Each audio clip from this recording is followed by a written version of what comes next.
Spinky Sulks by William Steig.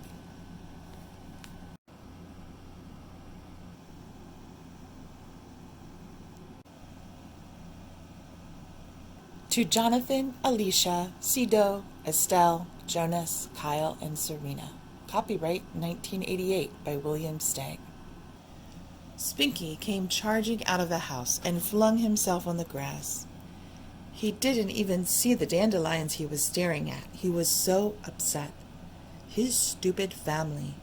They were supposed to love him, but the heck they did. Not even his mother. In a while, his sister, Wilhelmina, came out and said, "I'm sorry I called you Stinky, Spinky." Spinky didn't answer. "Spink-a-link," she said, "I apologize."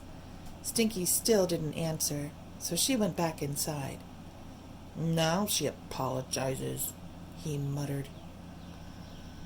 A little later, Spinky's brother, Hitch, appeared and touched him with a finger. Spinky shook it off. "You were positively right," Hitch said. "I looked it up. Philadelphia is the capital of Belgium." Spinky turned his back. His brother's slimy voice was more than he could bear. "Spinks, it's lunchtime," said Hitch. "Mama wants you in the house." Instead of answering, Spinky went and climbed the big tree. His parents were watching from the window. "Poor kid. He's so sensitive," said his mother. "I better go talk to him, Harry." "Ruby, don't," his father said. "He needs to simmer down. He's got no reason to sulk." When it started getting dark, Spinky's mother came outside. She kissed him over and over and told him she loved him with all her heart ever since the minute he was born, and even before that. Then she covered him with a blanket and kissed him again, and it was no fake kiss, but Spinky lay there like a stone. He wasn't interested in kisses that came too late.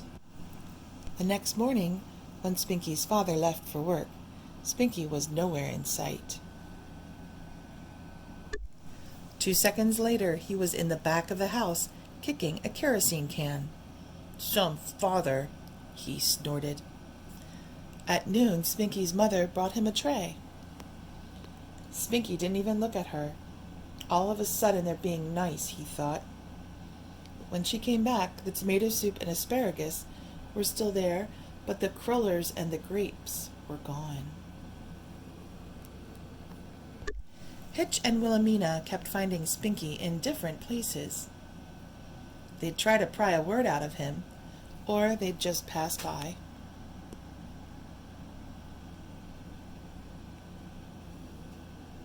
Hitch got down on his ugly knees once and begged to be forgiven for anything he had ever done that Spinky took exception to. This only made Spinky loathe him all the more. Spinky's mother sat with him and held his hand, but his arm hung down like a noodle. Wilhelmina picked some daisies and stuck them in the hammock. Spinky threw them out. Around 4 o'clock, a circus parade came marching by. "Look, Spinky," his mother cried. "Clowns! Elephants!" But he wouldn't even glance in that direction. What a family! First they ruin his life, then they expect him to watch a parade. Spinky's best buddies, Smudge and Iggy, came to visit.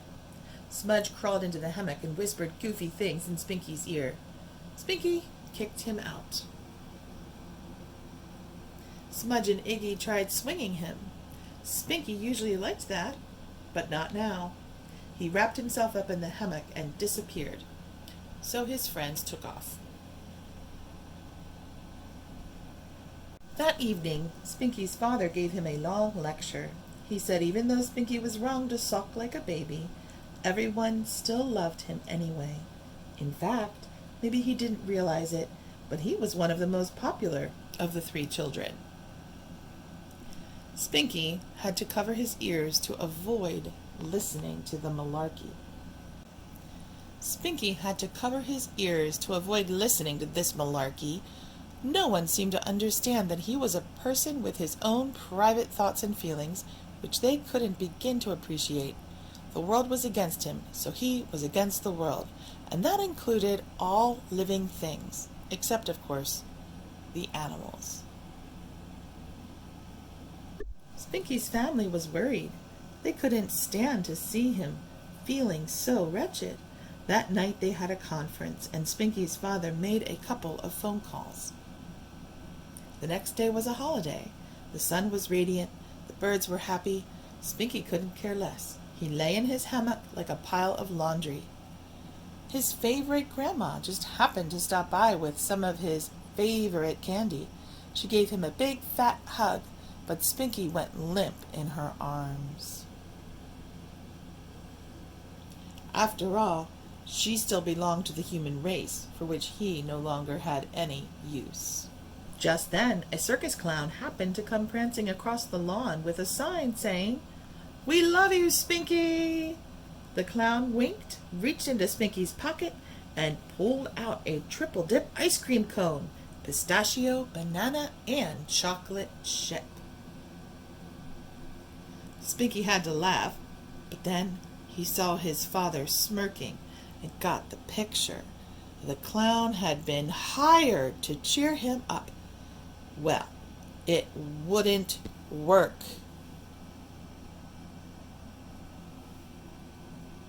All day long, everybody was as sweet and considerate as they could possibly be. When it started to rain, Spinky's mother covered him with the tarpaulin, and his father set up the beach umbrella. Hitch and Wilhelmina served him cake and sandwiches.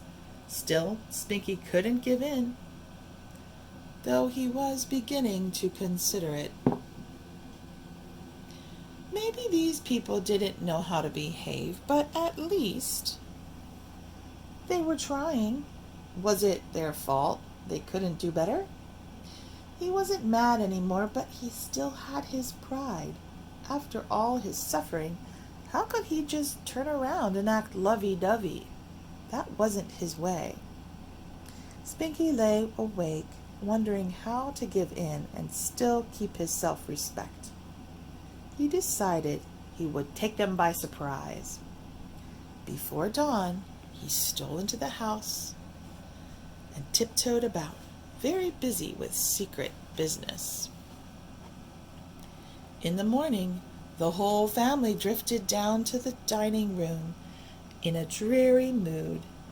Laid out before them was a splendiferous feast, and there stood a garish clown, inviting them to join.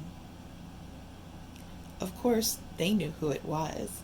They laughed so hard it was a long time before they could stop.